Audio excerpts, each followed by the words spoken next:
श्रीराम समर्थ. अनंत कोटी ब्रह्मांड नायक राजाधिराज सच्चिदानंद सद्गुरु श्री ब्रह्मचैतन्य महाराज की जय. जय जय रघुवीर समर्थ. जयाचा जनी जन्म नामार्थ झाला, जयाने सदा वास नामात केला. जयाच्या मुखी सर्वदा नाम कीर्ती, नमस्कार त्या ब्रह्मचैतन्य मूर्ती. सद्गुरुनाथ महाराज की जय. जय जय रघुवीर समर्थ. कर्पूर गौरम करुणावतारम संसार सारम भुजगेंद्रहारम सदा वसंतं हृदयारविंदे भवं भवानी सहितं नमामि. जय शिवशंकर. आपणा सर्वांच्या हृदयस्थ परमेश्वरालाही मी वंदन करीत आहे. आणि आज आपण इथे महाशिवरात्रीच्या पावन दिनी, पवित्र दिनी श्री गोंदवलेकर महाराजांच्या पादुकांच्या सान्निध्यात, म्हणजे पादुका म्हणूच नाही, श्री महाराजांच्या सान्निध्यात आपण आहोत. अखंड नामाच्या सान्निध्यात आपण इथे जमलेलो आहोत. आणि अतिशय सुंदर असा सोहळा आज महाशिवरात्रीचा आपण इथे करणार आहोत. आणि खऱ्या अर्थाने जे 13 तासाचं नाम जप ज्या ठिकाणी चालू आहे, अशा पवित्र स्थानी आज आपण सगळे जमलेलो आहोत. आणि ज्या श्री व सौ परदेशी कुटुंबियांनी मला इथे सेवा करायची संधी दिली, त्यांचे मी सुरुवातीलाच आभार मानते. आभार मानण्यापेक्षा मला त्यांच्या ऋणात राहायला आवडेल. आणि आज आपण आता आपल्या विषयाकडे वळूया. आजचा विषय आहे पार्वती रमण जपे राम नाम.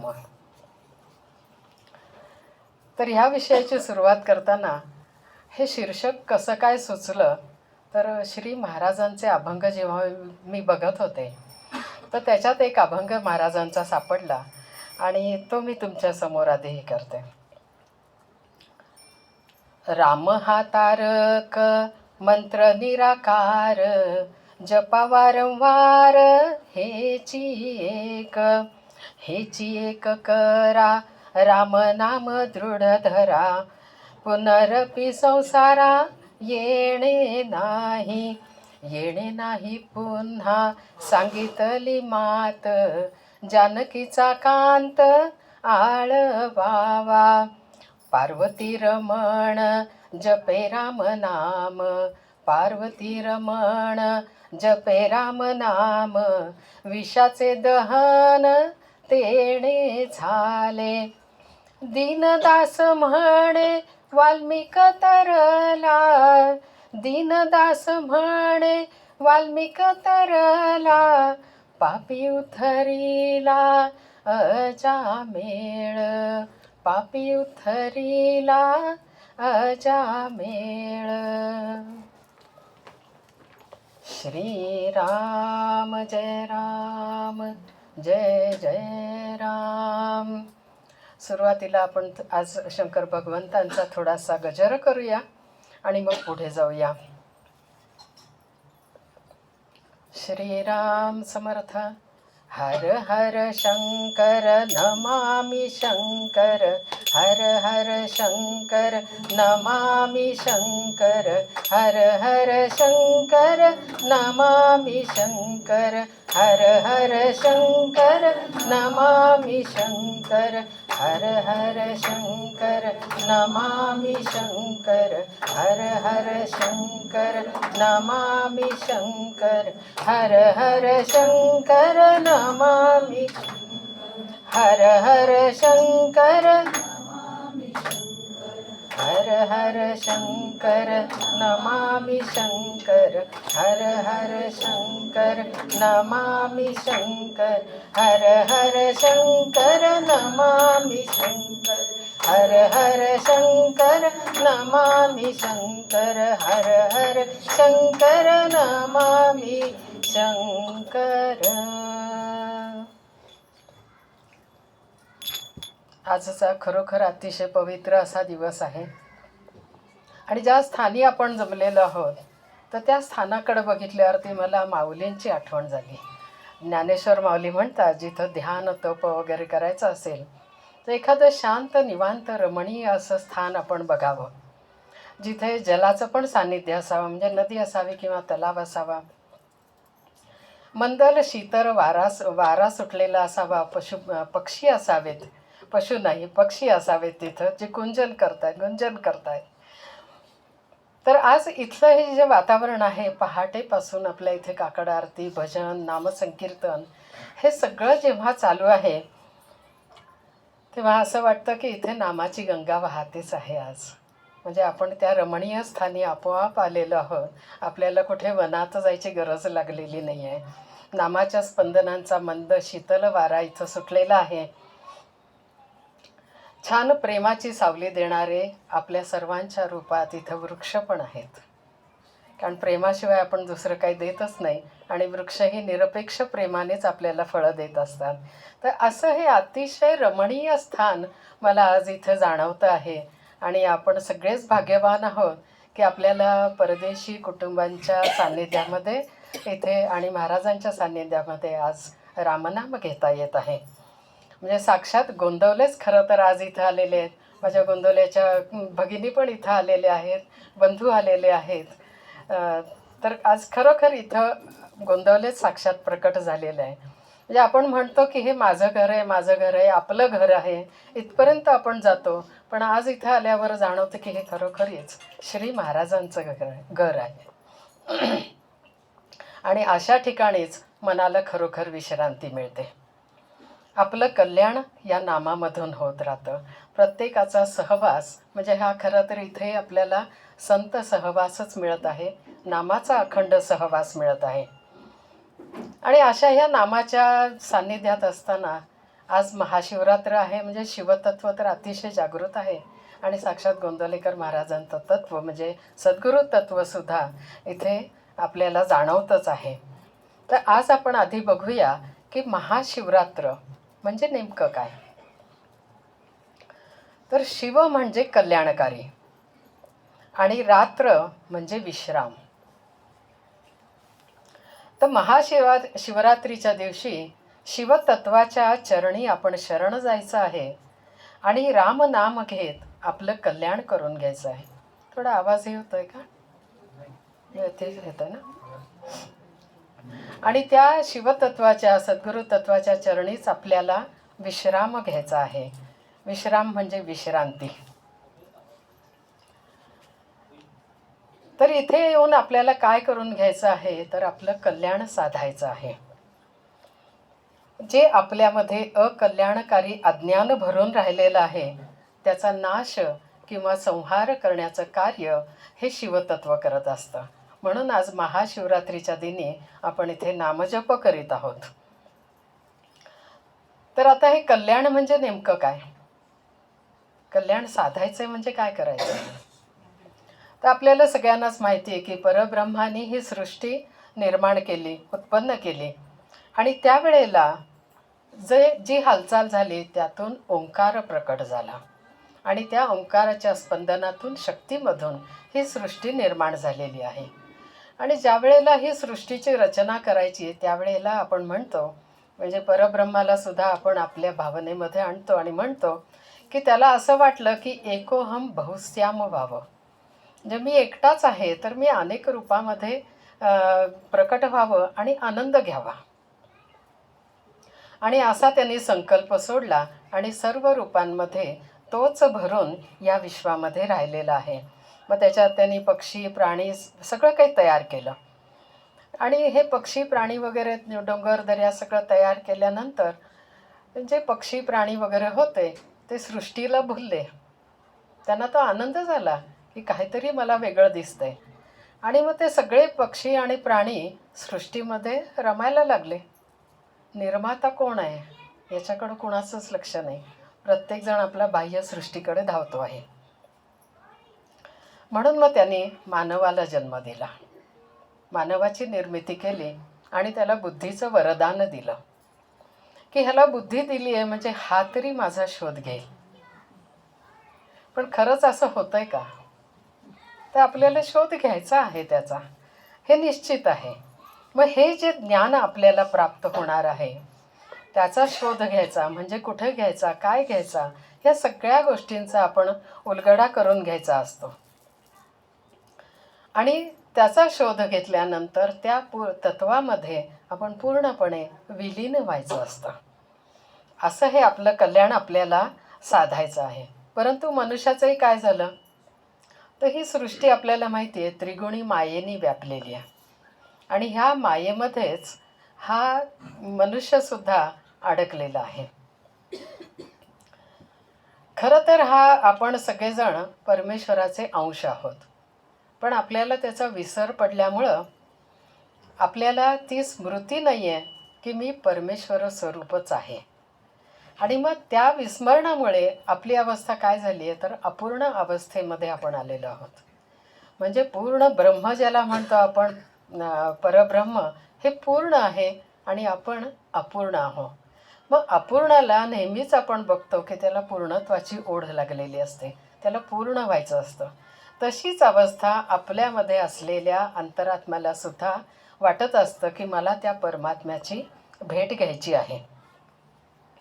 आता बघा, अपूर्ण आणि पूर्ण जेव्हा आपण म्हणतो, तर समजा आपल्यासमोर आपण सगळ्या गृहिणी वगैरे आहोत, आपण सगळे पोळी तर रोज खातोच, तर पोळी ही पूर्ण आहे. पण जेव्हा आपण पोळीचा तुकडा तोडतो तेव्हा तिला पोळी नाही म्हणत, पोळीचा तुकडा म्हणतो. तसंच आपल्या बाबतीत आहे की परमेश्वराचा अंश असून सुद्धा आपण मनुष्य प्राणी म्हणून जगत आहोत आणि आपलं ज्ञान आपण अज्ञानाने झाकून टाकलेलं आहे. तर असं हे ब्रह्म आपल्याला जाणून घ्यायचं आहे आणि त्या परमतत्वामध्ये आपल्याला विलीन व्हायचं आहे. तर काय होतं आपल्यावरती जेव्हा आपल्याला हे विस्मरण झालेलं आहे त्यावेळेला परब्रह्माचं विस्मरण झालं, परमात्म्याचं विस्मरण झालं. त्याच्यामुळे आपण विषय वासना विकार याच्यामध्ये अडकलो आणि सुखदुःखामध्ये आपण हिंडत राहिलो, फिरत राहिलो. आणि त्यालाच आपण म्हणतो की 3 ताप आपल्यामध्ये हे होतात, आपल्यावरती आघात करत असतात. ते आहेत आध्यात्मिक, आधिदैविक, आधिभौतिक. तर ह्या तापांमध्ये जेव्हा जीव पळून निघतो की आता यातून मी बाहेर पडतो का नाही, इतकी त्याची अवस्था होते. आणि तो त्रिविध तापाने पोळलेला जीव जो असतो त्याला तेव्हा परमेश्वराची आठवण होते. आणि मग त्याच्या पुण्याईने त्याला जेव्हा सद्गुरूंची प्राप्ती होते तेव्हा नामस्मरणाच्या योगे तो परमेश्वराशी एकरूप होऊ शकतो. आणि हीच आपली खरी कल्याणाची गोष्ट आहे.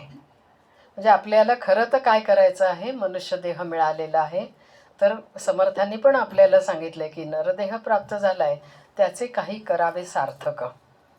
तर हे कल्याण आपल्याला साधून घ्यायचं आहे आणि हे कल्याण साधण्याचा दिवस हा महाशिवरात्रीचा आहे. तर आता जीवाच्या मनातलं अज्ञान कुठलं, आत्ताच आपण बघितलं की आपण परमेश्वराचे अंश आहोत. परंतु जेव्हा जीव देह धारण करून जन्माला येतो त्यावेळेला तो मायेच्या जाळ्यामध्ये सापडतो आणि मग तो स्वतःला मी देह आहे असं समजायला लागतो. मी परमात्म्यापासून वेगळा आहे, मी कोणीतरी वेगळा आहे, हा अहंकार जीवाच्या मनामध्ये बळावतो आणि मग स्वार्थ निर्माण होतो की सगळं मी, माझं, मला यामध्ये तो गुंतायला लागतो. आणि मग जे विषय वासना विकार जे आहेत ते त्याच्यामध्ये दृढ व्हायला लागतात. मुळात असतातच, नसतात असं नाही, प्रत्येकामध्ये आहेत. पण नामसाधनेमुळे आपण त्याच्यावरती निश्चित ताबा मिळवू शकतो. आणि मग हे असे विषय वासना विकार जेव्हा जीवाच्या मनाला ताब्यात घेतात तेव्हा मग काय होतं, तर आपल्या कल्याणाचा मार्ग हा पूर्णपणे बंद होतो. मग हे अज्ञान जे आपल्या मनामध्ये आहे ते लयाला नेणारे शंकर भगवान आहेत, ज्यांना आपण लयाचे अधिपती मानतो. म्हणजे ब्रह्मा विष्णू महेश जे उत्पत्ती स्थिती आणि लय, त्यातले शंकर भगवान हे लयाचे अधिपती आहेत. आणि अशा शिवशंकरांची आपण जेव्हा आराधना करतो, उपासना करतो, त्यावेळेला आपलं हे अज्ञान दूर होत असतं. आता थोडंसं आपण महाशिवरात्रीच्या काही कथा किंवा पौराणिक कथा वगैरे त्याचा थोडासा इथे आढावा घेऊया. तर आपल्याकडे असं मानलं जातं, पौराणिक कथांमध्ये वगैरे आपल्याला सांगितलं गेलेलं आहे की महाशिवरात्रीच्या दिवशी सृष्टीचा आरंभ झाला. आणि सृष्टीचा आरंभ जो झाला तो अग्निलिंग रूपामध्ये झाला. आता अग्निलिंग रूपामध्ये म्हणजे काय हे बघूया आपण. तर अग्नी म्हणजे तेज, आणि त्या तेजामुळेच सर्व काही प्रकाशित होतं. तर ह्या सृष्टीमध्ये जी पंचमहाभूतं आहेत, म्हणजे पृथ्वी, आप, तेज, वायू आणि आकाश, त्यातलं आकाश आणि वायू ही जी तत्व आहेत ती आपल्या दृष्टीला दिसत नाहीत, परंतु अग्नीचं रूप मात्र आपल्याला दिसतं. त्याच्या ज्वाळा दिसतात, त्यातनं आलेला प्रकाश दिसतो. मग जेव्हा ही सृष्टी साकाराला आली, ती तेजाने व्यापली गेली, तर तेव्हाच ती आपल्याला दिसायला लागली. अंधार असेल तर आपल्याला काही दिसेल का? नाही दिसणार. तर आपल्या दृष्टीला ह्या साकाराची जाणीव ह्या रूपातनं, अग्निलिंग रूपातनं आपल्याला झालेली आहे. आणि हे जे अग्निलिंग आहे तर ते सगुण साकारामध्ये आलं, तो दिवस म्हणजे महाशिवरात्रीचा मानला जातो. म्हणून आपण शंकराची पिंडी वगैरे, त्याचं पूजा अर्चा, त्याच्यावर दुग्धाभिषेक वगैरे हे सगळं आजच्या दिवशी आपण करत असतो. आता एक गंमत बघा, हां, जशी ही सृष्टी आहे तशी आपल्या मनामध्ये पण सृष्टी आहे की नाही? आपणच आपली निर्माण केलेली आहे. आपले व्यवहार त्याच्यामध्ये मानसिकरित्या चालूच असतात. आणि तिचं नियमन कोण करतं? आता ह्या बाह्यविश्वाचं सगळं नियंत्रण करणारा तो नियंता परमेश्वर आहे. पण आपला कसा असतो कारभार? मनमानी कारभार, मन मानेल तसा आपण करत असतो, कारण आपण मनाच्या आणि इंद्रियांच्या ताब्यात आहोत. मग आपले श्री महाराज तर आपल्याला सांगतात की हा प्रपंच जो आहे तो पाचांचा आहे. हे पाच म्हणजे कोण? तर आपली पंचज्ञानेंद्रिय आहेत. आणि त्याच्यावरती हे वासना, विकार वगैरे जेव्हा ताबा मिळवतात तेव्हा आपण त्यामध्येच भरकटत राहतो, त्यामध्येच फिरत राहतो, आणि मग सुखदुःखांचे आपण त्याच्यामध्ये सुखदुःख हे भोगत राहतो. परंतु जेव्हा आपल्याला सद्गुरूंच्या कृपेने रामनाम मिळतं, म्हणजे रम बीज ज्यामध्ये आहे, जे अग्नितत्व आहे, ते जेव्हा आपल्याला मिळतं तेव्हा आपल्या मनाची सृष्टीसुद्धा उजळून निघते. आणि ती उजळल्यानंतर मग आपल्याला काय दिसतं? तर आपल्यामध्ये काही गुण अवगुण यांचं डोंगर, दर्या वगैरे जे आहेत ते सगळे आपल्याला दिसतात. कधी कधी प्रेमाने कुंजन करणारे पक्षीसुद्धा आपल्या मनामध्ये असतात. हे सगळं दृश्य आपल्याला दिसतं. आणि जेव्हा आपल्याला आपले दोष दिसतात तेव्हाच आपण त्याच्यावरती विचार करतो की ह्या दोषांपासून मला मुक्त व्हायचं आहे. तरच आपल्याला दोषांचं उच्चाटन करता येतं आणि त्यामुळे आपलं मन हे अतिशय शुद्ध होऊन जातं. त्यानंतर आपल्या कथेमध्ये असंही मानलं जातं की महाशिवरात्रीचा दिवस हा शिव-पार्वती यांचा विवाह झाला या दिवशी.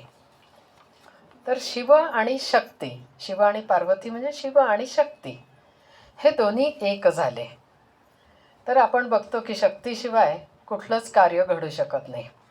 म्हणजे आपल्या अंगात शक्ती असेल तरच हात उचलला जाईल, नाहीतर हात पण उचलता येत नाही. इतकं शक्तीचं हे सतत कार्य आपल्यामध्ये पण आणि सृष्टीमध्ये पण चालू असतं. आणि शक्तीशिवाय सृजनही घडत नाही. नवीन नवीन गोष्टीसुद्धा परत निर्माण होत नाहीत. आणि म्हणून हा शिवशक्तीचा विवाह असं मानलं जातं. आता ह्या शक्तीची पण विविध रूपं आपण मानतो. त्यातली जी प्रमुख आहेत ती आहेत महाकाली, महालक्ष्मी आणि महासरस्वती. तर महाकाली जी आहे ती नाश करणारी आहे, आणि महासरस्वती ही ज्ञानदात्री आहे, सृजन करणारी आहे. आणि महालक्ष्मी जी आहे ती शांती, समाधान देणारी आहे. पण आपल्या भौतिक व्यवहारामध्ये वगैरे आपण म्हणतो की महालक्ष्मी म्हणजे धन, संपत्ती, सोनं, नाणं, पैसा, अडका, जमीन जुमला वगैरे वगैरे. पण हे सगळं जरी आपल्याला प्राप्त झालं, अचाट असा आपल्याला पैसा मिळाला, धन मिळालं, तरी पूर्ण समाधान आपल्याला मिळतं का? जरी खूप आपण स्थावर जंगम इस्टेट वगैरे केली तरी त्याची काळजी ही आपल्या मनामध्ये राहतेच. हे टिकेल का नाही, हे टिकवू कसं, हे राखू कसं, ह्याचं पुढं काय करू, म्हणजे अनंत चिंता काळज्या आपण त्यातनं लावून घेतो.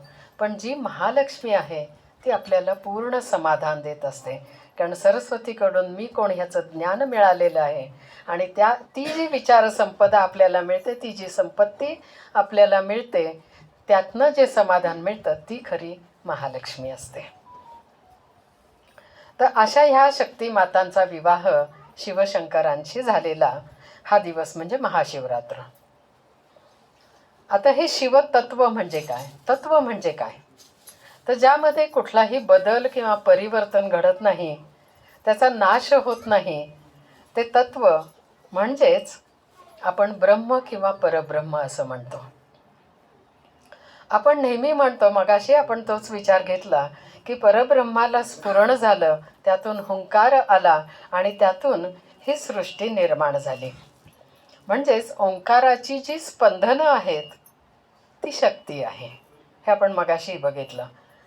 तर असा हा शिवपार्वतीचा किंवा शिवशक्तीचा विवाह सोहळा हा अनंत जन्मोजन्मी आपण बघत आहोत, हा चालूच आहे. आधीपासून अंतापर्यंत हा चालूच राहणार आहे. तर आता जे अग्निलिंग आपण मगाशी म्हणालो, अग्निलिंग हे महाशिवरात्रीच्या दिवशी शिवलिंग म्हणून साकारलं. तर ह्या शिवलिंगावर आपण काय करतो, दुग्धाभिषेक करतो आणि बिल्वदल अर्पण करतो. आजच्या दिवशी बिल्वदलाचं फार महत्त्व आपल्याला सांगितलेलं आहे. पण ते नेमकं कशासाठी, तर बिल्वदलामागे असा अर्थ आहे की सत्व रज तम ह्या 3 गुणांचे ते प्रतीक आहे. आणि असं बिल्वपत्र म्हणजे आपल्यातले हे त्रिगुण आपल्याला भगवंतांच्या चरणी अर्पण करायचे आहेत. तर ह्या 3 गुणांनी म्हणजे त्रिगुणी मायेनी आणि पंचमहाभूतांनी ही सृष्टी पूर्णपणे व्यापलेली आहे. आणि असे जे पंचमहाभूत आणि त्रिगुण जे आहेत त्याला आपण अष्टधा प्रकृती म्हणतो. आता हे लक्षात म्हणजे हे ऐकल्यानंतर आपल्या लक्षात येतं की हेच सर्व काही, हे 3 गुण, ही पंचमहाभूत आपल्या देहामध्ये पण आहेत. आणि हे 3 गुण प्रत्येकामध्ये कमी अधिक प्रमाणात असतातच. आणि जे कमी जास्त असेल त्याप्रमाणे आपण त्याची वर्गवारी करतो की हा सात्विक आहे, राजसिक आहे किंवा तामसिक आहे. ह्याच्यावरती आणखीन आपण थोडंसं विवेचन पुढे बघणारच आहोत. तर असं जे ब्रह्मांडात आहे ते आपल्या पिंडामध्ये आहे. म्हणजे पंचमहाभूत 3 गुण हे सगळे आपल्यामध्ये आहेत. तर आता ही जी सृष्टी आहे तिला आपण माया म्हणतो, कारण ती परमेश्वरापासून उत्पन्न झालेली आहे, निर्माण झालेली आहे. म्हणजे आपण ऐकतो की संत वगैरे सगळं जेव्हा वर्णन करतात तेव्हा ते म्हणतात ही सृष्टी म्हणजे परमेश्वराची छाया आहे. मग छायेला काही स्वतंत्र अस्तित्व असतं का? अजिबात नसतं. म्हणजे जोपर्यंत तो देह उभा आहे त्याच्या मागे सावली पडेल, नाही तर सावली पडणारच नाही आहे. तसंच आहे हे सृष्टीचं पण. ही सृष्टी कल्पांती त्या परब्रह्मामध्ये विलीन होणार आहे. म्हणून ही सत्य नाही, ही माया आहे असं म्हटलं जातं. आणि ह्या मायेमध्ये जेव्हा जीव अडकतो तेव्हा त्याच्या मनामध्ये अज्ञान उत्पन्न होतं. मगाशी जे आपण म्हणालो की मी देह आहे, हे अज्ञान त्याच्या मनामध्ये उत्पन्न झालेलं असतं. आणि त्याचमुळे तो सृष्टीला सत्य मानत असतो. तर तम म्हणजे अज्ञान आणि अंधकार. आणि हे जे तम आपल्यामध्ये आहे, जे अज्ञान आहे, हे लयाला नेणारा कोण आहे, तर तो भगवान शिवशंकर आहे. तर पौराणिक कथेमध्ये अजून एक आपल्याला संदर्भ दिसतो, तो आहे समुद्र मंथनाचा. तर ह्या मंथनामध्ये जेव्हा मंथन चालू होतं तेव्हा पहिल्यांदा काय बाहेर आलं, हलाहल विष आलं. आणि ते विष या ब्रह्मांडाला नष्ट करण्याची ताकद त्याच्यामध्ये होते. मग आता हे कोण त्याच्यामधनं आपल्याला सांभाळणार, सावरणार? तेव्हा भगवान शंकरांनी ते विष आपल्या कंठामध्ये धारण केलं. त्यायोगे त्यांना अनंत वेदना, दाह हा सगळा सहन करावा लागलेला आहे. पण हे त्यांनी कंठात धारण केलं आणि म्हणून त्यांचा कंठ निळा झाला आणि आपण त्यांना निळकंठ म्हणतो. ह्याच्यामध्येही काही अर्थ आहे, तो आपण पुढे बघणारच आहोत. आणि जेव्हा शिवशंकरांना दाह वगैरे व्हायला लागला तेव्हा ज्या चिकित्सा करणाऱ्या, म्हणजे ज्याला आपण धन्वंतरी वगैरे म्हणतो, अशा ज्या देवता आहेत, त्यांनी सांगितलं की भगवंतांना आजच्या रात्री झोपू द्यायचं नाही, त्यांना सतत जागं ठेवायचं आहे. आणि मग इतर देवतांनी गायन, भजन, कीर्तन, नामसंकीर्तन वगैरे अशा सगळ्या सहाय्यांनी भगवंतांना रात्रभर जागं ठेवलेलं आहे. सकाळ झाली, तो दाह कमी झाला, शिवशंकर सर्वांवरती प्रसन्न झाले आणि त्यांनी सर्वांना आशीर्वाद दिला. आता आपल्या लक्षात येईल की आपण शिवरात्रीला जागरण का करतो. आणि त्याच वेळेला आपण नामस्मरणही करतो, जागरण करतो, उपासना करतो, नामसंकीर्तन करतो आणि त्यातूनच त्या शिवतत्वाशी आपल्याला एकरूप होता येतं.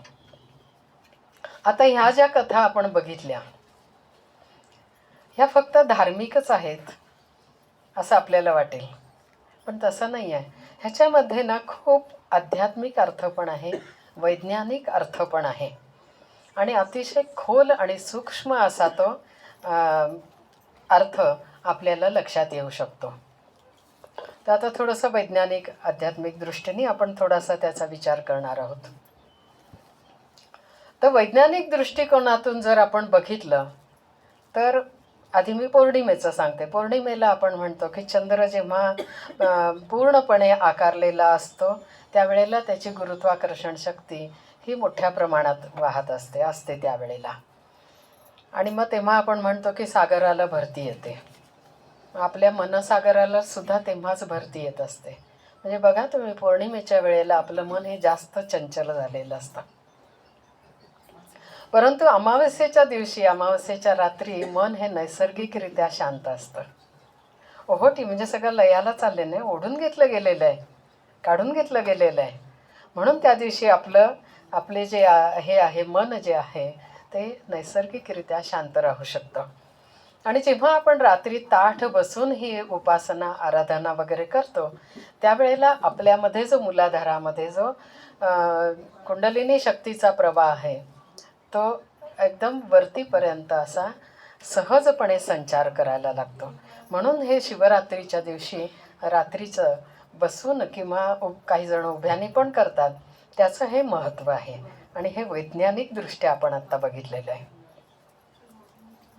ह्यातूनच आपल्याला जीव आणि शिव यांचं ऐक्य साधता येतं. आता जीव आणि शिव बाह्यांगाने आपण बघत नाही आहोत, तर आपल्यामध्ये जी वैयक्तिक चेतना, ऊर्जा, शक्ती ज्याला म्हणतो, आत्ताच आपण म्हणालो कुंडलिनी शक्ती, तर ही जी ऊर्जा आहे ती ह्या वैश्विक चेतनेशी, ऊर्जेशी एकरूप होऊ शकते. इतकी ताकद त्या ह्याच्यामध्ये कुंडलिनी शक्तीमध्ये पण आहे. म्हणून ते जीव आणि शिवाचं मिलन होऊन जातं त्यावेळेला आणि आत्मा आणि परमात्मा हे दोन्ही जोडले जातात. म्हणून आपण त्या दिवशी नामसंकीर्तन, गायन, भजन, कीर्तन अशा सगळ्यामध्ये तल्लीन होऊन जातो. आज तर आपल्याला खूप मोठी संधी परदेशी कुटुंबियांनी दिलेली आहे. अखंड नाम, भजन, कीर्तन सगळं काही इथे चालू आहे. तर हे सगळं जे आहे त्याच्यामध्ये आपण तल्लीन झालो की त्या तल्लीनतेमुळे जीव आणि शिवाचं ऐक्य साधता येतं. तर ह्याच्यासाठी म्हणून ही उपासना वगैरे करायची आहे. मग नुसतंच आपण दुग्धाभिषेक करत राहिलो, काही पूजा अर्चा करत राहिलो, कर्मकांड करत राहिलो तर हे साध्य होतं का? तर नाही होत. कारण हा सगळा आंतरिक खेळ आहे. आपल्या अंतरात्मा आणि त्या परमात्म्याचं मिलन आपल्याला घडवायचं आहे.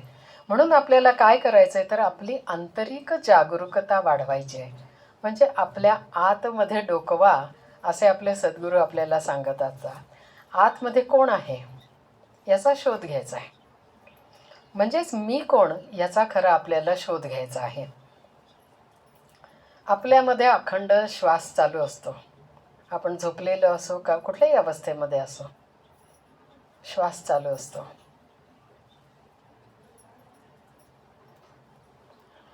मी श्वास घेतो म्हणून आपण श्वास घेतो का कधी? तो चालूच असतो.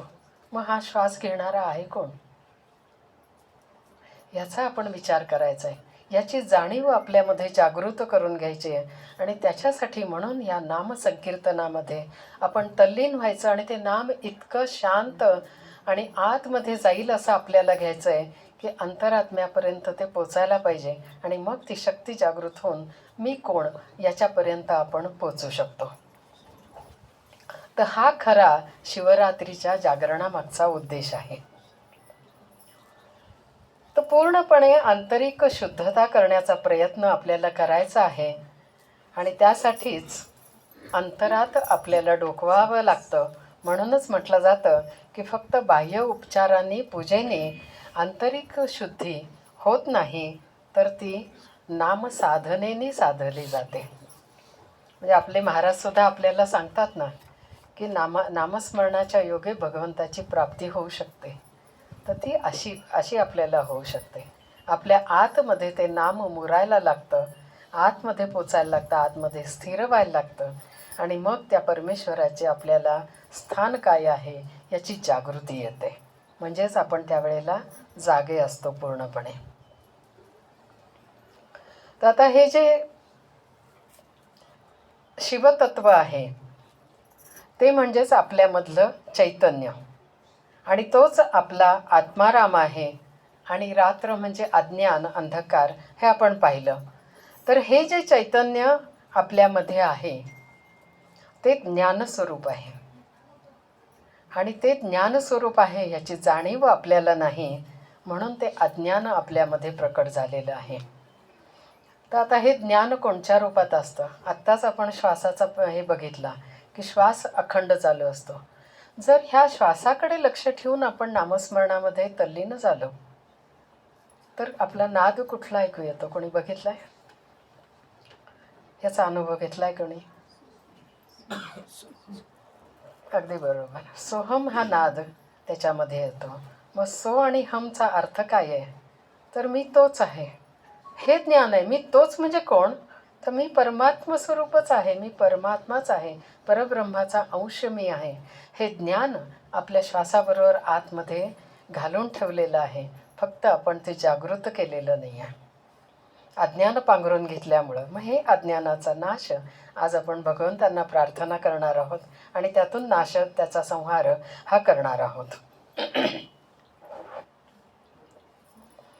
तर आता ह्याच्यामध्ये आणखीन थोडासा वैज्ञानिकदृष्ट्या एक अभ्यास म्हणून आपण थोडंसं पुढे जाऊया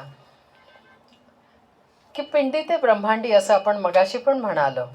तर त्यानुसार हे शिवतत्व, शिव म्हणजे आपण म्हणतो की एक पोकळी आहे, तिथे काहीच नाही आहे. निर्विचार, निराकार असं ते सगळं तत्व आहे. म्हणजेच शून्य अवस्था तिथे आहे. आणि आपल्याला आपले महाराज की आपले सद्गुरू पण सांगत असतात की तुम्ही शून्य व्हा. शून्य व्हा म्हणजे जेव्हा आपण शून्य हो तेव्हा आपोआप आपल्याला त्या शिवतत्वाची प्राप्ती झालेली असते, म्हणूनच आपण शून्य होतो. तर ही शून्यता आपल्यामध्ये, आपल्या शरीरामध्ये जी आहे ती वैज्ञानिकदृष्ट्या जर आपण बघितली तर तो आहे आपला श्वास. आता परत आपण मगाच्यासारखं आपण त्या श्वासाकडे थोडंसं लक्ष देणार आहोत. आपण श्वास घेतो आणि श्वास सोडतो. तर ह्या दोन्हीमध्ये जे काही एक क्षणाचं किंवा एखाद्या निमिषाचं जे आतमध्ये विश्रांती असते श्वासाची, ते श्वास घेतला की लगेच आपण सोडत नाही, तो आतमध्ये स्थिरावतो आणि मग तो बाहेर येतो. ते जे स्थिरावण आहे, ती जी अवस्था आहे ती शून्य अवस्था आहे. आणि ही शून्य अवस्था आपल्याला योगिक क्रियामधनं सुद्धा वाढवता येते. किंवा आपण जेव्हा नामस्मरण करतो तेव्हासुद्धा श्वासोश्वासी नाम जपा असे आपलं सद्गुरू सांगतात. त्याचं मागं कारण हेच आहे की त्या शून्याला आपल्याला जाणून घ्यायचं आहे. ते शून्य माझ्यामध्ये आहे हे जाणीव आपल्याला जागृत करायची आहे. आणि शून्य होणं म्हणजे काय? तर आपल्या भक्तिमार्गात आपण नेहमी म्हणतो की आपल्या ज्या उपाधी आहेत, म्हणजे मी आहे, मी कोणीतरी आहे, मी तापट आहे, मी श्रीमंत आहे, मी शिक्षक आहे, किंवा मी अमुक अमुक आहे, ह्या ज्या सगळ्या उपाधी आपण लावून घेतलेल्या आहेत, त्या सगळ्या उपाधींचा त्याग करायला हवा आहे. तर आपल्याला खरा मी कोण हे कळतं. कारण ह्या उपाधी आपण चिकटवून घेतलेल्या आहेत. त्या सगळ्या आपल्याला उपाधी काढून टाकायच्या आहेत. म्हणजे आपला देहभाव हा पूर्णपणे आपल्याला काढून टाकायचा आहे. म्हणजेच शून्य व्हायचं आहे. जेथे काहीच नाही. शून्य म्हणजे काहीच नाही तिथे. मग आपण नेहमी एका अभंगामध्ये ऐकलेलं आहे, मी तू पण गेले वाया, पाहता पंढरीच्या राया.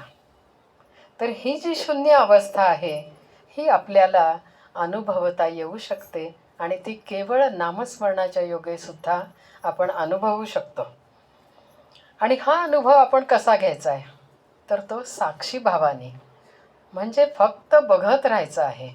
परत मी बघतो, मी करतो हा भाव पण तिथं नसला पाहिजे. हे चालू आहे एवढंच मी त्याच्यामध्ये बघतो. जसं सृष्टीमध्ये एखादा पक्षी उडतो, आपण त्याच्याकडे बघतो, पण बाकी काही करत नाही. आपण त्याच्यावर उडत नाही, कारण आपण त्याला उडवत नाही. म्हणजे क्रिया कुठलीच नाही, आपण फक्त बघतो. तसा हा शून्य भाव ठेवून आपण आपल्या स्वतःकडं बघायचं आहे. याला म्हणतात साक्षी भावाने तो अनुभव घ्यायचा. तर ह्या शून्य अवस्थेमध्ये आपल्या मनामध्ये कुठलेही विचार नसतात. आपण थोड्या वेळाने आपल्याला जर वेळ मिळाला तर आपण बघणारच आहोत, थोडंसं ध्यानामध्ये शिरून, की त्या श्वासाच्या ह्याच्यामध्ये, त्या शून्य अवस्थेमध्ये आपण कसे थांबू शकतो, राहू शकतो. तर आता ह्या आत्मतत्वाला आपल्याला जाणायचं आहे. तर आपल्याला आवश्यकता आहे सद्गुरूंची. सद्गुरूंशिवाय आपण हे ज्ञान किंवा कुठलंही आपलं हे नामसाधना वगैरे ही होऊ शकत नाही. म्हणजे आधी सद्गुरूंची प्राप्ती आपल्याला व्हायला हवी. सद्गुरूंच्या चरणी आपण शरण जायला हवे, त्यांच्या चरणापाशी आपण राहायला हवे, आणि त्यातूनच आपल्याला या शिवतत्वाची ओळख होऊ शकते. आणि त्यासाठीच आपल्याला सहज सोपं असं रामनामाचं साधन दिलेलं आहे. आता श्री महाराजांचं वचन आपल्याला माहितीच आहेत, अनेक वचनं आहेत. त्यापैकी एक त्यांनी सांगितलेलं जे आहे, तर नामस्मरण म्हणजे हे कधी आपण हलकं साधन समजायचं नाही, असं त्यांनी आपल्याला सांगितलेलंच आहे. अगदी सहज सोपं होणारं. मग आपल्याला वाटतं की सहज सोपं म्हणजे ह्याच्यामध्ये काही आहे की नाही. आपले हा मानवी स्वभाव आहे, त्याच्यामध्ये काही चुकीचं काहीच नाही आहे. तर ह्या नामानेच आपल्याला भगवंताची प्राप्ती होते, असं आपल्याला महाराजांनी सांगून ठेवलेलं आहे. आणि ते म्हणतात की नाम हे आपला आत्मा आणि परमात्मा यांना जोडणारी साखळी आहे. म्हणून ते अखंड नाम घ्यायचं आहे. त्याच्या पुढे महाराज सांगतात की राम राम म्हणण्याचा शेवट काय होतो, तर राम राम म्हणण्याचा शेवट हा रामप्राप्तीमध्येच होतो. म्हणजेच स्वतःच्या विस्मरणात होतो. मगाशी आपण जर म्हणालो की देहभाव आपला समूळ काढून टाकायचा आहे, त्या देहभावाचं आपल्याला पूर्णपणे विस्मरण होतं आणि तो सोहमभाव आपल्यामध्ये जागृत होतो. तर हा जो प्रवास आहे हा थोडासा स्थूलाकडून सूक्ष्माकडे जाणारा आहे. कारण नामही सूक्ष्म आहे, आपल्या वासनाही सूक्ष्म आहेत. त्या सूक्ष्मावरती सूक्ष्म आघात करत हे नाम आपल्याला पूर्ण सूक्ष्मापर्यंत म्हणजे परमेश्वराच्या तत्वापर्यंत नेऊन पोचवत असतं. आणि जेव्हा आपल्याला ही परब्रह्माची परमतत्वाची जाणीव होते आणि आपल्याला कळतं की हेच तत्व आपल्या सगळ्यांच्या अंतरामध्ये आहे, हे आपल्याला केवळ सद्गुरू कृपेने आणि नामस्मरणाच्या योगे साध्य होतं. मग ही जेव्हा जाणीव होते की हे तत्व माझ्यामध्ये आहे, तेव्हा आपोआपच आपल्या मुखामध्ये येतं ओम नमः शिवाय. आणि ह्याचा अर्थ आपल्याला कळतो. ओम ओम म्हणजे ओंकार. ओंकार हे नाम आहे. आणि नमः शिवाय याच्यामध्ये काय अर्थ आहे, थोडासा विचार करूया आपण. आपल्यामध्ये कोण आहे, आपला अंतरात्मा, आत्मा जो परमेश्वराचा अंश आहे. तो जर आपल्या देहात नसेल तर देहाला किंमत आहे का? काहीच करू शकत नाही आपण. साधी करंगळीसुद्धा आपण हलवू शकत नाही. म्हणजेच तो आहे म्हणून हा देह चालतो, बोलतो, सगळं काही करतो. याचाच अर्थ काय, तर तुझ्याशिवाय म्हणजे ब्रह्माशिवाय अन्य काहीही या सृष्टीमध्ये, या देहामध्ये, या ब्रह्मांडामध्ये नाही. आणि म्हणून आपण काय म्हणतो की जे आत्मरूपाने या देहात आहे तेच खरं तत्व आहे. आणि म्हणून आपण म्हणतो नमः शिवाय. तुझ्याशिवाय काही नाही म्हणून त्या शिवाला आपण नमस्कार करतो, नमः शिवाय. तर तोच आपल्यामध्ये स्थित आहे म्हणून आपण त्याला वंदन करतो, नमन करतो आणि म्हणतो ओम नमः शिवाय. म्हणजे नामही आहे आणि तिथं स्मरणही आहे, तुझ्याशिवाय काही नाही. जसं आपल्याला आपले महाराज सांगतात की राम करता म्हणा, तोच करता आहे, तसंच इथं आहे. त्या शिवाशिवाय काहीच नाही आहे. तो शिव नसेल तर हालचाल नाही, कर्म नाही, काही नाही. तसंच शिव आणि राम म्हणजे ही सगळी तत्व आहेत. ते तत्व आहे म्हणून आपण आहोत, म्हणून ते नमः शिवाय आहे. आणि ओंकार हे ज्ञानस्वरूप आहे. नाम हे ज्ञानस्वरूप असतं, परब्रह्मस्वरूप असतं. आणि हे ज्ञान आपल्याला सद्गुरू कृपेनेच प्राप्त होऊ शकतं. आणि आपल्या अज्ञानाचा नाश त्याच्यामुळे होतो. अशा सद्गुरूंच्या चरणी आपण सत्व रज तम गुणांचं बिल्वपत्र अर्पण करत असतो. आपण आधी पाहिलं की प्रत्येकामध्ये हे त्रिगुण आहेतच. आणि प्रत्येकामध्ये असले तरी त्याचं प्राबल्य जे आहे ते कमी अधिक प्रमाणात प्रत्येकामध्ये असतं. कुणामध्ये सत्वगुण जास्त, कुणामध्ये रजोगुण, कुणामध्ये तमोगुण. आणि त्याप्रमाणे सात्विक, राजसिक, तामसिक असे प्रकार ठरतात. जेव्हा गीतेचा अभ्यास करतो आपण त्यावेळेला आपल्याला जेव्हा म्हणजे 14वा अध्याय, 17वा अध्याय, 18वा अध्याय या सगळ्यामध्ये गीतेमध्ये भगवंतांनी आपल्याला सगळ्या त्रिगुणांचंच विवेचन करून दिलेलं आहे. आणि त्यामध्ये असं आपल्याला कळून येतं की जे काही त्रिगुणांनी व्यापलेलं आहे ते सर्व आपल्यामध्ये आहे. म्हणजे अगदी आपली श्रद्धासुद्धा त्रिगुणी असते. आपलं भोजन, आपलं तप, आपलं दान, आपली उपासना वगैरे वगैरे सगळ्या गोष्टी ह्या त्रिगुणांनी व्यापलेल्या आहेत. 3 प्रकारचे तप वगैरे आपण म्हणतो. तर असा हे त्रिगुणांचं म्हणजे आपल्यामध्ये प्राबल्य असतं, ते आपल्यामध्ये स्थित असतात. म्हणून हे सगळेच्या सगळं गुण आपण आपल्या सद्गुरूंच्या चरणी अर्पण करायचे असतात. म्हणून ते बिल्वपत्र आहे. म्हणजे आपल्या सद्गुरूंमध्येही शिवतत्व आहेच. त्या शिवतत्वाच्या चरणी आपण हे बिल्वपत्र अर्पण करतो.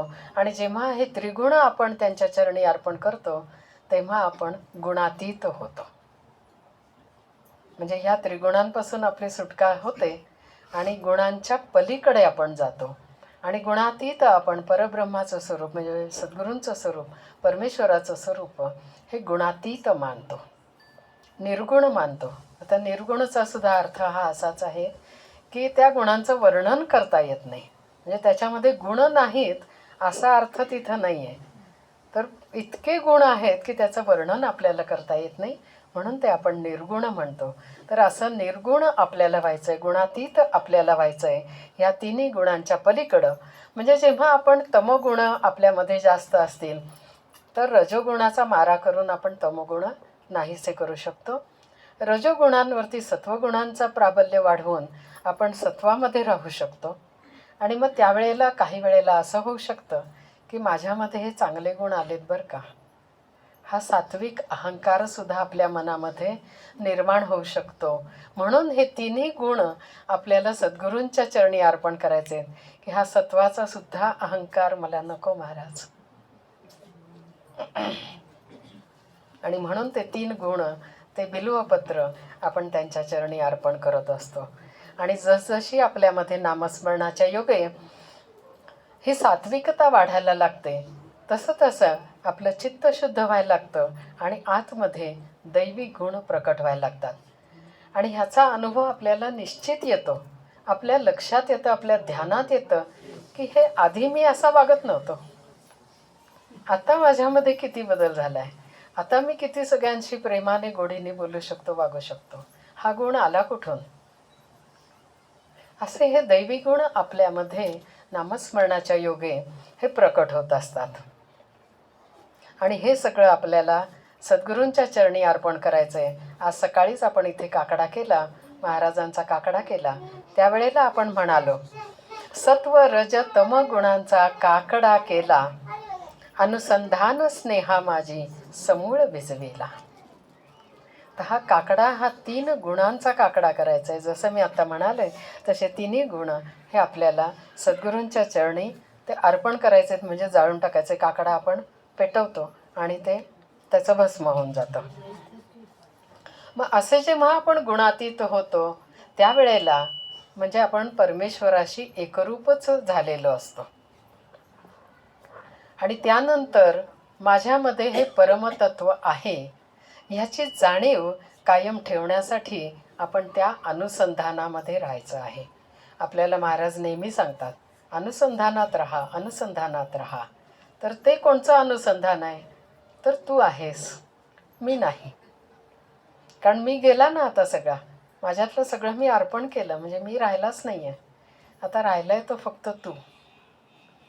म्हणून तू आहेस याचं अनुसंधान हे आपल्याला ठेवायचं आहे. आणि नामानुसंधान पण ठेवायचं आहे. म्हणजे त्या नामाच्या योगेच नामस्मरणातून आपण म्हणतो ना, नाम आणि स्मरण, म्हणजे राम हे नामही घेतो आणि राम करता आहे याचं स्मरण आपल्या नामस्मरणात असतं आणि तेच नामानुसंधान आहे.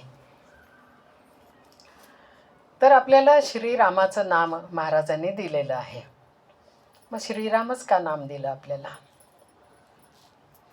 दुसरी पण नामं देऊ शकले असते ना महाराज, अर्थात ते देतही होते, पण श्रीराम नामासाठीच त्यांनी पूर्ण आयुष्य झिजवलेलं आहे. तर हे श्रीराम नाम हे ओंकाराच्या अगदी जवळ जाणारं नाम आहे. म्हणून आपल्याला श्रीराम नाम दिलेलं आहे. कारण राममध्ये रम हे बीज आहे जे अग्नितत्व आहे. आता तुमच्या लक्षात येईल की सृष्टी ज्या अग्निलिंगापासून साकारली म्हणजे दिसायला लागली, तसं ह्या रमबीजामुळं आपल्याला आपल्यामधील गुण दोष वगैरे सगळ्याची जाणीव ही त्याच्यामधून होते. आणि ते परमतत्व माझ्या आतमध्ये जागृत आहे हे सुद्धा आपल्याला त्या श्रीरामनामामुळे लक्षात येतं. तर मगाशी आपण म्हणालो की पिंडी ते ब्रह्मांडी, तसंच आता हे रम किंवा राम हे जे अग्नितत्व आहे, आत्ताच आपण म्हणालो की ते आपल्या अंतरामध्ये उतरतं रामनाम. तर त्यावेळेला आपलं आत्मतेज उजळून निघत असतं. आत्मा तर आहे आपल्यामध्ये, आपल्यामध्ये तेज पण आहे, पण अज्ञानाचं पांघरुणं आणि त्याच्यावरती इतकी आवरणं आहेत, म्हणजे एकच पांघरुण नाही आपण घेतलेलं, अनंत पांघरुणं घेतलेली आहेत. तर हे जे सगळं अज्ञान काळोख आपल्यामध्ये आहे त्याच्यामुळं ते आत्मतेज झाकोळून निघालेलं आहे, ते आपल्याला कळून येत नाही. जेव्हा आपण रामनाम घेतो तेव्हा अंतरंगामध्ये तो प्रकाश हा प्रकट व्हायला लागतो आणि त्यातून आपल्याला आपल्या स्वस्वरूपाचं म्हणजे मी कोण आहे याचं ज्ञान होत असतं. असं हे रामनाम आपल्याला सद्गुरू कृपेने प्राप्त झालेलं आहे. आणि असं आपलं अज्ञान लयाला नेणारं शिवतत्व आपल्याला सद्गुरूंमध्ये दिसून येतं. आणि म्हणून श्री महाराज त्यांच्या सद्गुरूंबद्दल त्यांच्या एका अभंगामध्ये म्हणतात, पहा सद्गुरूची कृपा जो दाखवी स्वस्वरूपा. म्हणजे सद्गुरूंचं कार्यच त्यांनी ह्या 2 ओळींमध्ये आपल्याला सांगितलेलं आहे. सद्गुरू काय करतात तर आपलं स्वस्वरूपाचे ते आपल्याला ज्ञान देतात. म्हणजेच सद्गुरूंमधलं शिवतत्व हे आपलं अज्ञान हरण करत असतं, आपल्या पापाचंही हरण करत असतं. आता श्री महाराजांचं एक वाक्य असं आहे, ते म्हणतात भगवंताचा विसर हेच सर्वात मोठं पाप आहे. आणि ह्या पापाचं हरण ते आपल्याला सहज सोप्या अशा नामस्मरणाच्या द्वारा ते पाप आपलं हरून घेतात. म्हणजे सतत आपण त्या स्मरणामध्ये राहतो आणि त्यातून हळूहळू आपली विस्मृती व्हायला लागते, देहभावाची विस्मृती आपल्याला व्हायला लागते. तर आता हे जे पाप आहे हे आपण अनंत जन्मी केलेलं आहे. जन्मोजन्मी आपण ही पापं करीत आलेलो आहोत आणि ती सगळी आपल्याला ह्या जन्मामध्ये आता आपल्याला सद्गुरू प्राप्त झालेत, नाम मिळाले, म्हणून जेवढं नामस्मरण करून आपण ते पाप सगळे दूर करू, तेवढा आपला मुक्तीचा क्षण, आपल्याला कैलासाचा प्राप्तीचा क्षण हा जवळ येतो आहे. तर आता ही पापं जळतात कशामुळे? तर मगाशी म्हणलं तसं, नाम हे अग्निकलिका आहे. त्याच्यामध्ये जे अग्नितत्व आहे, जे अग्नीची कळी त्याच्यामध्ये आहे, ती जेव्हा फुलते तेव्हा आत्मज्ञान, आत्मतेज हे फुलून येत असतं. त्रितापांचाही संहार होतो आणि ह्या सगळ्या तापांमधून तारून नेणारं हे नाम असतं. म्हणून मगाशी आपण पहिल्या अभंगात बघितलं, महाराजांनी म्हटलेलं आहे, रामनाम हे हा तारक मंत्र आहे. तो रक्षक पण आहे आणि संहारक पण आहे, कारण तो सगळ्या अज्ञानाचा, पापांचा संहार करत असतो. आता काही काही वेळेला आपल्या हातून कोणाचं तरी अंतःकरण दुखावलं जातं, हे पण पापच आहे. पण जेव्हा आपण नामस्मरणाच्या साधनेमध्ये राहतो, तेव्हा हळूहळू आपल्याला जाणीव होते की आपण कोणाचंही अंतःकरण दुखवायचं नाही आहे. आता ह्याच्यामध्ये जाता जाता फक्त थोडंसं सांगून जाते की अंतःकरण दुखवायचं नाही. ह्याच्यामध्ये मगाशी जे आपण बघितलं की हे परमतत्वच सगळ्यांमध्ये आहे. मग मी कोणापासून वेगळा आहे का? म्हणजे माझ्यासमोर जी कोणी व्यक्ती येते तेही परमेश्वरच आहे, तिथेही परमतत्व आहे. म्हणजे जेव्हा अंतःकरण दुखावेन तर मी त्या भगवंताचंच अंतःकरण दुखावत असतो ना. म्हणून आपल्याला कोणाचंही अंतःकरण दुखवायचं नाही आहे.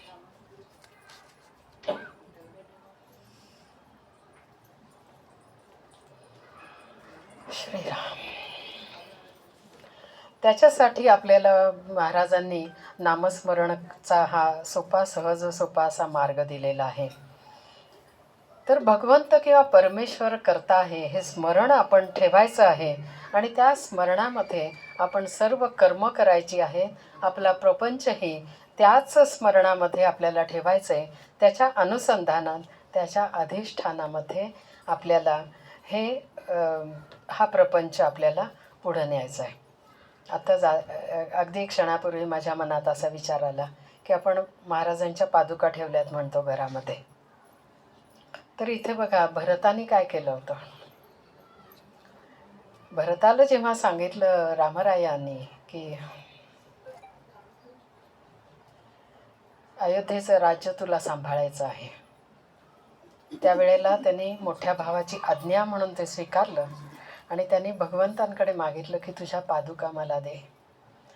आणि त्या पादुका त्यांनी अयोध्येमध्ये स्थापन केल्या आणि रामाचं राज्य म्हणून त्यांनी ते राज्य सगळं सांभाळलेलं आहे. तेच आपल्याला आपल्या प्रपंचात करायचं आहे ना. त्या महाराजांच्या पादुका आपण घरात आणल्या, महाराजांना घरात आणलं, त्यांचं नाम घरात आणलं, म्हणजे हा प्रपंच महाराजांचा आहे, रामाचा आहे. आणि म्हणून तो आपल्याला तेवढ्याच ताकदीने, तेवढ्याच प्रेमाने, कर्तव्यबुद्धीने हा पार पाडायचा आहे.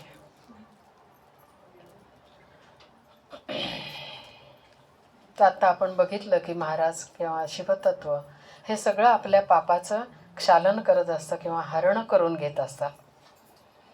तर महाराजांच्या चरित्रातला एक प्रसंग मला आठवला की एका राजघराण्यातली एक राणी महाराजांकडे येत असे आणि तिला महाराजांनी नाम दिलेलं होतं. परंतु ती जेव्हा नामसाधनेला बसायची तेव्हा तिला तिचं मन त्याच्यामध्ये लागायचं नाही. तिला असं वाटायचं की पूर्वी घडलेली सगळी कर्म, सगळी पापं ही फेर धरून माझ्याभोवती नाचतायत. अखंड ते माझ्या मनामध्ये, आतमध्ये ढवळत राहत आहे सगळं. ती महाराजांकडे आली आणि तिने सांगितलं की मला हे असं असं होतं आहे. त्यावेळेला महाराज म्हणाले की आधी एक मला वचन द्या की परत अशी कृत्य, परत अशी पापं करणार नाही. आणि ती राणी तयार झाली की आता मी ह्या पुढच्या आयुष्यामध्ये असं कुठलंही कृत्य करणार नाही, हे वचन तिने दिलं. आणि तेव्हा महाराजांनी तिच्या हातामध्ये उदक दिलं आणि म्हणाले, जे काही घडलं आहे, जे काही पाप आहे ते सगळं तुम्हाला दिलं म्हणून सांगा, मला ते अर्पण करा. आणि तिची सगळी पापं महाराजांनी घेतली, खरोखर घेतली. आणि महाराज काळे ठिक्कर पडले. आपण हा प्रसंग वाचलेला आहे. म्हणजे खरंच किती हे संत किंवा आपले सद्गुरू हे किती आपलं रक्षण करत असतात, किती आपल्यासाठी ते काय काय झेलत असतात. तर पूर्ण म्हणजे आतमध्ये किती दाह त्या ह्याचा पापाचा आतमध्ये झाला असेल की पूर्ण त्यांची त्वचा काळी पडली. आणि ती राणी गेल्यानंतर मग लोकांनी विचारलं की हे असं का घडलं. तर महाराज म्हणाले, काय सांगायचं म्हणले, राजघराणंही मोठं आणि राजघराण्यातल्या लोकांची पापही मोठी असतात. म्हणजे सगळ्या पापाचं त्यांनी हरण केलेलं आहे. आणि नंतर ते सगळ्यांना म्हणाले, काळजी करू नका, थोडे दिवसात होईल सर्व पूर्ववत. तर शंकरांनी सुद्धा हालाहल विष प्राशन केलं, ही गोष्ट आपण बघितली. आणि दाह कमी व्हावा म्हणून ते रामनाम घेत आहेत.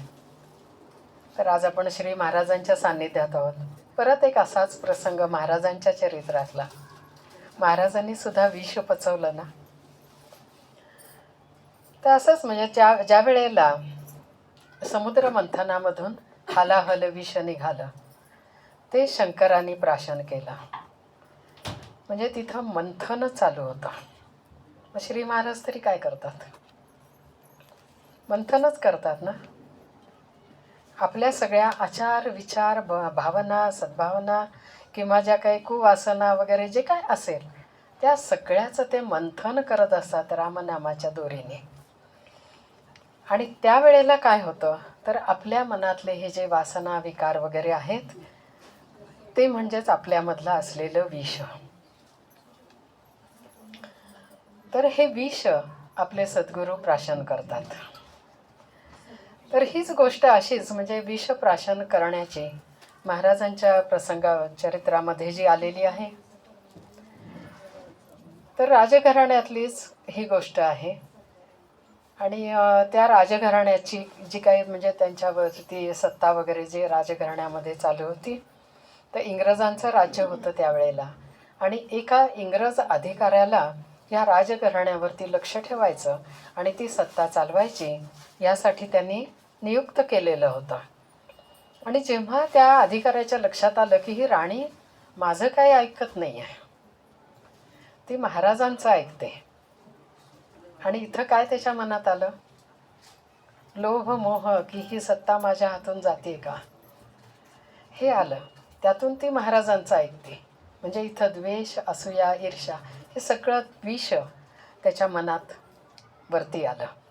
आणि मग त्याने ठरवलं की यांनाच संपवायचं, महाराजांनाच विषप्रयोग करून यांनाच बाजूला करून टाकायचं, म्हणजे मग राणी आपलंच ऐकेल. किती स्वार्थी असतं मनुष्य बघा.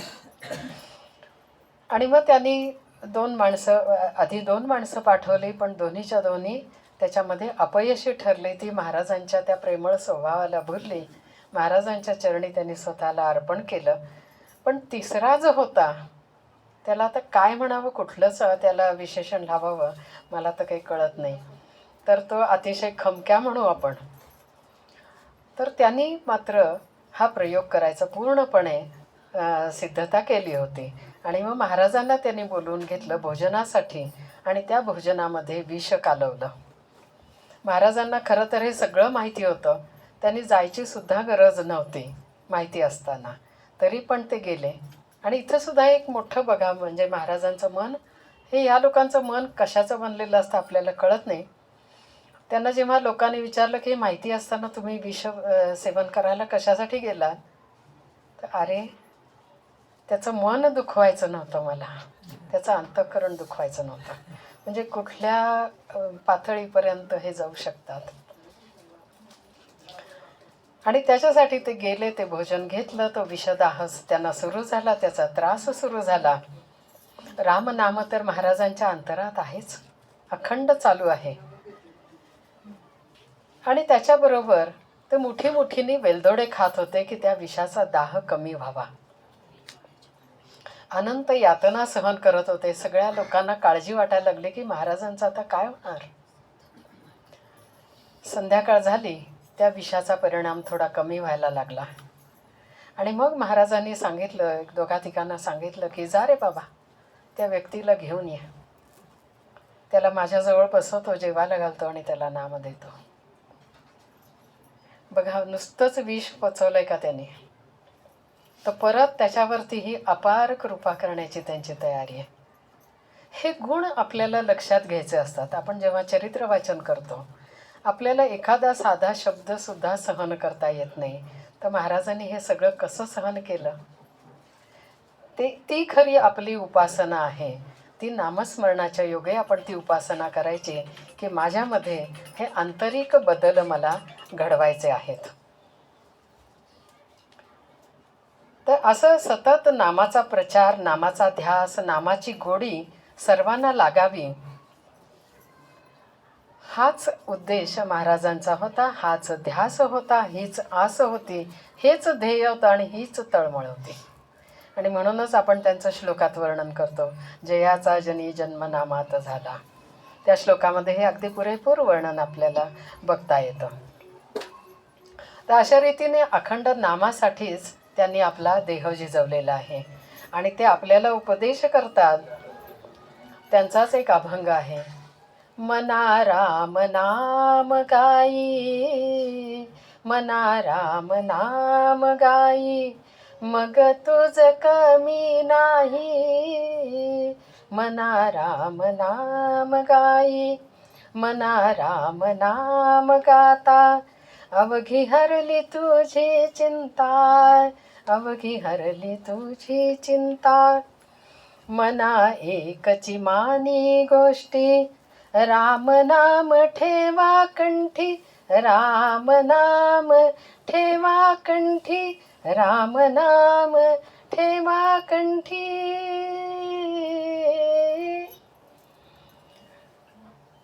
मना राम नाम गाई, आता दुजे काही न करी, आता दुजे काही न करी. राम नामचे होऊन राही, राम नामचे होऊन राही. दास म्हणे ऐसे मन, दास म्हणे ऐसे मन, तिन्ही लोकी श्रेष्ठ जाण, तिन्ही लोकी श्रेष्ठ जाण, तिन्ही लोकी श्रेष्ठ जाण. मना राम नाम गाई. अखंड श्री समर्थांनी जसं मनाला उपदेश केला, तसे आपले महाराज सुद्धा मनाला सांगतात की आधी तू नाम घे. आणि अतिशय उच्च पातळीवरचा उपदेश त्यांनी केला की तू राम नामच होऊन राहा. पण ते आधी सांगतात की आधी तू नाम घे आणि मग तुला कशाचीही कमी पडणार नाही. आता कशाची कमी म्हणजे इथं भौतिकातली गोष्ट महाराज म्हणत असतील का? विचार केला तरी भौतिकातली गोष्ट नाही आहे. जे आंतरिक समाधान तुला हवे, ज्या समाधानासाठी तू तळमळत आहेस, ज्या कल्याणासाठी तू तळमळत आहेस, ज्या प्राप्तीसाठी तू तळमळत आहेस, ते सर्व काही तुला इथं पूर्णपणे मिळणार आहे. कुठेही त्याच्यामध्ये कमतरता उरणार नाही आहे. म्हणजे परमेश्वराची प्राप्ती झाली आणि थोडंसं काढून ठेवलं आहे बाजूला, काहीतरी राहिलं आहे, म्हणजे राहतो तो आपला मीच राहतो तिथेही सात्विक अहंकार. तर कुठलंही काहीही तुला त्याच्यामध्ये राहणार नाही आणि काहीच तुला कमी पडणार नाही आहे. आणि म्हणून ते राम नाम सतत घ्या. आणि मग ते म्हणतात की सगळी तुझी चिंता काळजी हे सगळी त्याच्यामधून नाहीशी होणार आहे. जेव्हा समाधान मिळतं तेव्हा चिंता मनामध्ये असेल तर ते समाधान आहे का? सध्या आपण बघतोच आहोत ना, आपल्या मनात अनंत चिंता काळजी असते. मग समाधानाने आपण आनंदाने राहिलो असं म्हणतो का? नाही म्हणू शकत आपण. काहीतरी दुःख आहे, काहीतरी माझ्या मनामध्ये अस्वस्थता आहे असंच आपण म्हणत राहतो. तर मग हे रामनाम घेतल्याने काय होतं, तर ही प्रपंचातली आसक्ती, हवे नको पण हे आपलं सगळं कमी होतं. मनातले राग लोभ हे चिंता काळजी सगळं आपलं त्याच्यामध्ये कमी कमी होत जातं. पूर्णपणे त्याच्यावरती ताबा येतो. त्याला आपण म्हणतो नाहीसं होतं. तर असं नामस्मरणाच्या योगे हे हवं नको पण आपलं कमी होतं आणि जे आहे त्याच्यामध्ये आपल्याला समाधान वाटायला लागतं. आता समाधान मिळालं तर ते टिकून राहायला पाहिजे ना. मग सांगा बरं, आपल्याला काय कमी पडेल जर समाधान मिळालं तर? कमी पडणारच नाही. आपल्याला कधी वाटणारच नाही मला हे मिळावं, मला अमुक मिळावं तरच मी सुखी होईन. कारण त्या सुखाची व्याप्तीच त्यांनी सगळी बदलवून टाकलेली आहे. पूर्ण सुखाकडं ते आपल्याला, पूर्ण समाधानाकडं ते आपल्याला नेत आहेत. आणि म्हणून महाराज म्हणतात की समाधान ह्या एका शब्दामध्ये सगळं सामावलेलं आहे.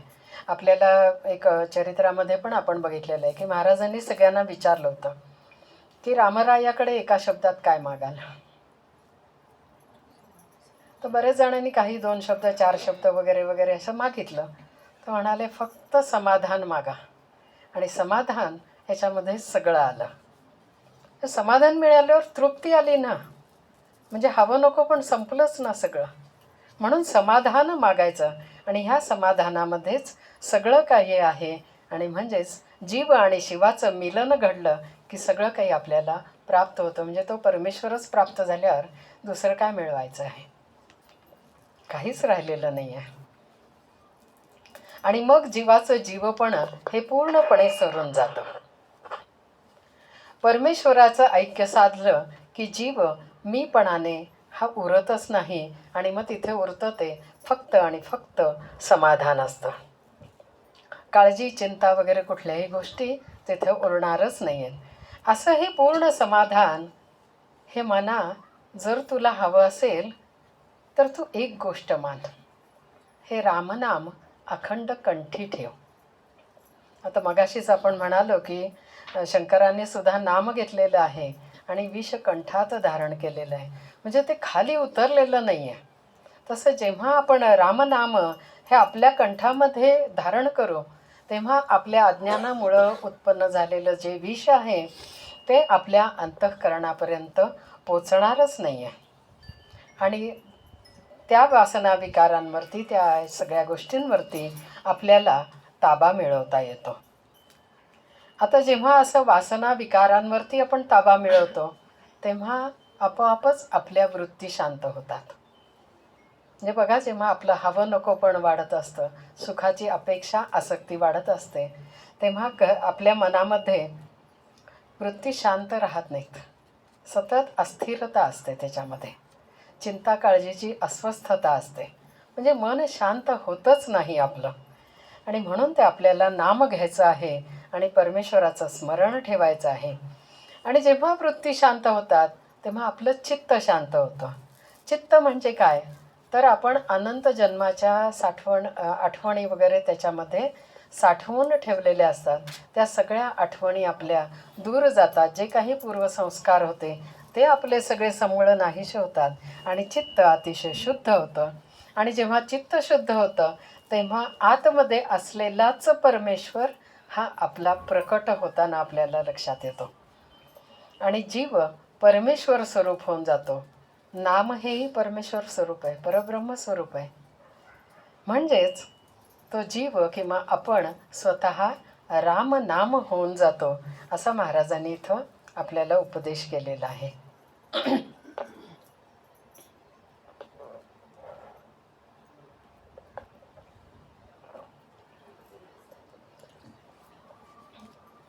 तर आपल्या अंतरामध्ये जे चैतन्य रूपाने हे आत्मरूप स्थित आहे त्याचं आपल्याला दर्शन घडतं आणि तेच सत्य आहे हे आपल्या पूर्णपणे मनामध्ये बिंबून राहतं. म्हणजे मी परमेश्वराचा अंश आहे, मी तोच आहे, हा सोहम भाव आपला आपोआप जागृत होतो. आणि तो सोहम भाव हा स्फुरण रूपाने आपल्या आतमध्ये चालू राहतो, ज्याला आपण अजपाजप म्हणतो. तो आपोआप होत राहतो, तो आपण करू म्हणून होत नसतो. ते स्फुरण रूप आहे. जसं ओंकार हे त्या स्फुरणातनं निर्माण झालेलं आहे, तसं आपल्या आतमध्ये पिंडी ते ब्रह्मांडी यानुसारच तो सोहमचा नाद हा आतमध्ये स्फुरण रूपाने अखंड चालू राहतो.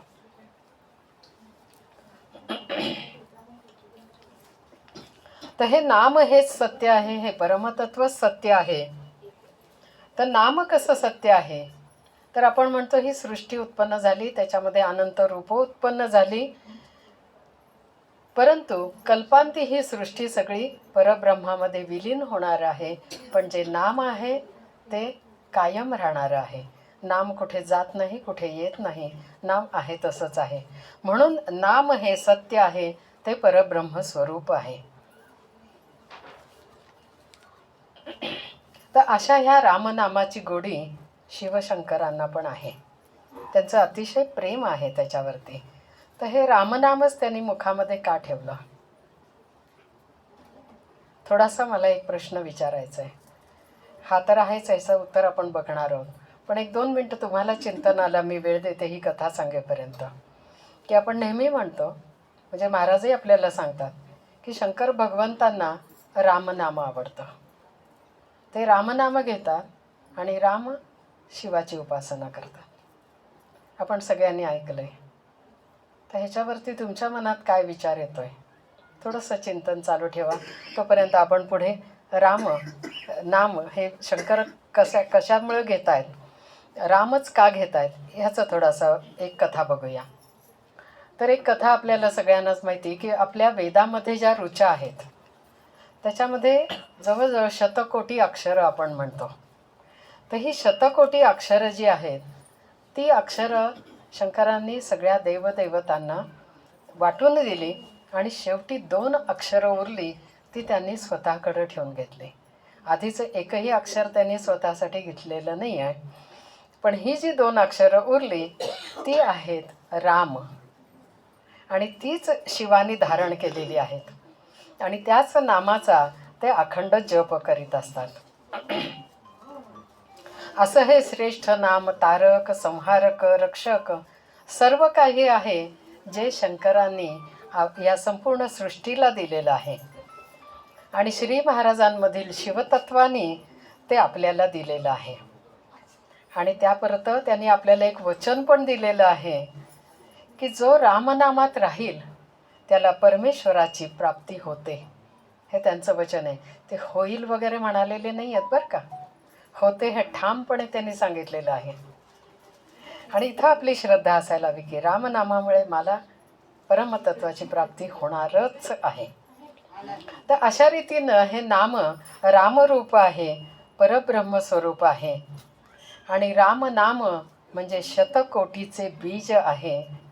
शतकोटी अक्षरांचे पावित्र्य या 2 अक्षरांमध्ये सामावलेलं आहे.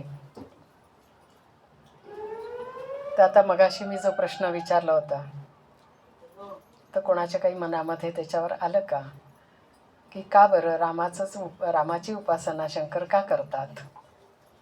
राम कोण आहे?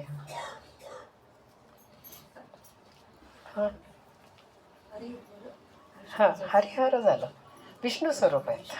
विष्णूचं कार्य काय? पालन करणं. शंकराचं कार्य काय? संहार करणं.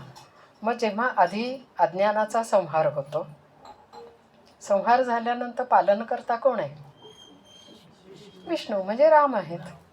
म्हणून ते प्रार्थना सतत हे करतात की अरे ह्या जीवाचं आता तू रक्षण कर आणि माझंही रक्षण कर की माझ्यामध्ये हा अहंकार येऊ नये की मी सगळ्यांचं काही काढून घेतलेलं आहे वगैरे.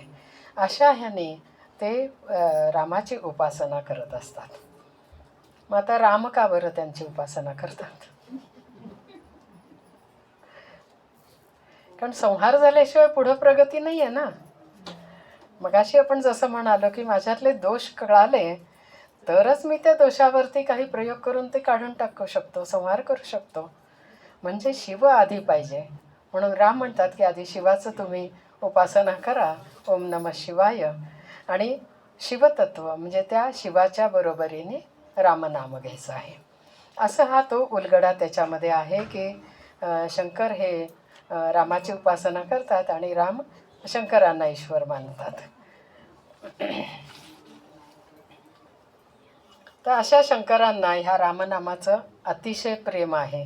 त्याची थोडीशी कथा बघूया, कारण आपण थोडेसे जरा जड काही विचार घेतले तर थोडंसं हलकं फुलकं होऊया. तर एकदा शंकर भगवान उभे होते आणि पार्वती माताही त्यांच्याजवळ आहे आणि भगवंत नमस्कार करतात. वाकून वाकून नमस्कार करतायत. पार्वतीला प्रश्न पडला की हे कुणाला नमस्कार करतायत, समोर तर कोणी नाही आहे. मग ती विचारते की तुम्ही कुणाला नमस्कार करतायत?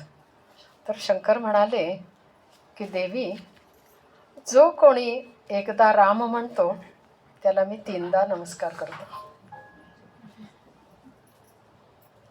आणि आपण तर अखंड नामात आज राहत आहोत.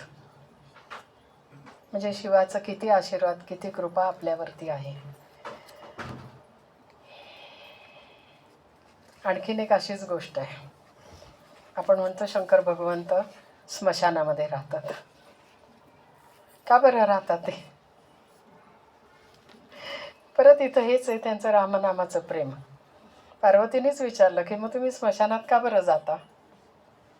ते म्हणाले स्मशानामध्ये जी लोक येतात, म्हणजे ज्यांनी देह सोडला, प्राण ज्याचा निघून गेलेला आहे, तो देह घेऊन जेव्हा ते येतात तेव्हा ते म्हणत असतात रामनाम सत्य आहे. आणि हे ऐकायला मी स्मशानामध्ये जात असतो. म्हणजे किती त्या रामनामावरती प्रेम आहे बघा. अशा या काही गोष्टी आहेत की ज्यातनं आपल्याला प्रेम कळतं. आणि त्या प्रेमापर्यंत, त्या रामनामाच्या प्रेमापर्यंत आपल्याला आज महाशिवरात्रीच्या दिवशी या नामस्मरणाच्या योगे जाता येणार आहे.